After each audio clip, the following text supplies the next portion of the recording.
Chapter 1. Lost in London. It was a cold and cloudy morning in London, the kind of grey that seeped into your bones and made you feel as though even your soul was damp. I shuffled along the cobbled street with my coat wrapped tight, not because it was especially warm, it wasn't, but because I needed to feel as though I still had something to hold on to. My name is Henry Adams, and not long ago I was a reasonably respectable clerk in San Francisco. By respectable, I mean I paid rent on time and hadn't stolen anything bigger than a pencil. Fortune, or some mischievous relative of hers, had decided I should experience life from the opposite end of comfort, and that's how I ended up penniless, alone, and half frozen in the heart of the British Empire. Weeks earlier, I had taken a job as a deckhand on a private vessel bound for France, believing it to be an economical passage to adventure.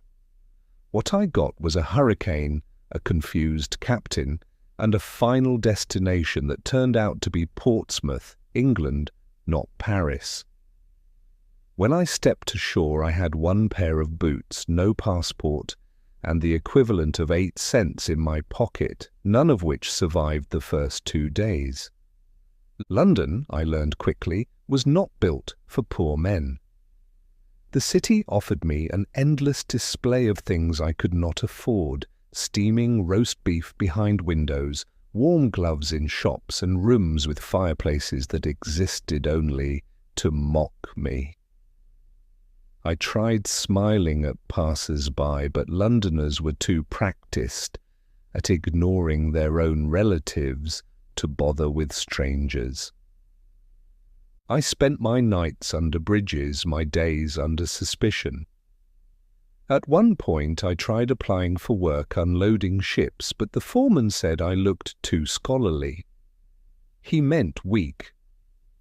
Another man suggested I try standing in front of bookshops and offering my opinions on literature for a fee. I might have considered it if I had the strength to stand. One afternoon, starving and dizzy, I stood outside a bakery on Fleet Street, gazing longingly at a loaf of bread in the window. It sat there like a golden idol, surrounded by companions, a crusty roll, a fat bun that seemed to laugh at me through the glass. I wondered, not for the first time, if I could outrun a baker. Probably not, I decided. I'd gone 2 days without food, and I was starting to lose arguments with pigeons. Just as I was considering a life of petty crime, or, failing that, simply collapsing, a voice behind me said, "Excuse me, sir. Might I have a word?" Turning, I found a tall man in a dark overcoat and gloves, fine enough to buy dinner for 5. He had a narrow face, sharp as a pen nib, and eyes that looked like they'd seen both God and the ledger books. His tone was polite, but I knew that kind of politeness. It was the kind you use with a man you're afraid might touch you. "I assure you," I said quickly, "I haven't done anything." "I didn't say you had," he replied, amused. "But you look available." I blinked. Available for what? "To meet my brother." It sounded absurd, but I had nothing to lose except the cold, and that had already taken up residence in my shoes.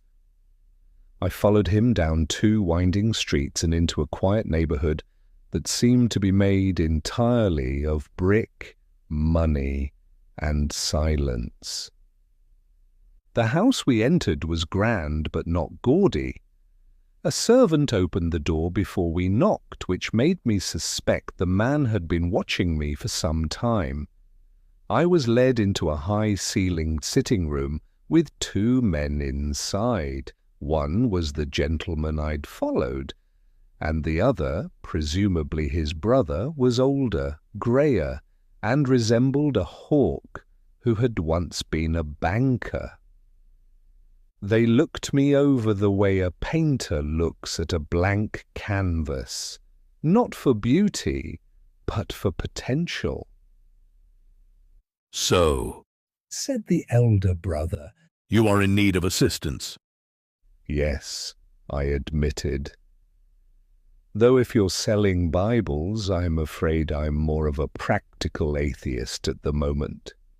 That earned the faintest hint of a smile. "We are not selling anything," said the younger brother. "We are proposing an experiment." At this, they exchanged a glance that would have made any sane man walk out. But curiosity is a powerful drug, especially when mixed with hunger. "We want to see," said the elder, "whether a man in your situation can survive, thrive even, without resources, relying only on what people believe about him." They handed me an envelope. "Inside," the younger said, "is a banknote. We will not say how much. You are not to open it until you have left this house. Use it if you must, but do not explain it. Live for 1 month. No begging, no stealing, no returning here until 30 days have passed." I hesitated. And if I fail? The elder brother smiled. "Then you return the note, and we shall consider the matter closed. But if you succeed, well, let's not spoil the surprise." And that was how it began. Not with luck or effort or cleverness, but with a sealed envelope and the desperate hope that I could bluff my way through a city that respected nothing but wealth. When I stepped out of the house into the damp London air, the envelope in my pocket felt heavier than it should have.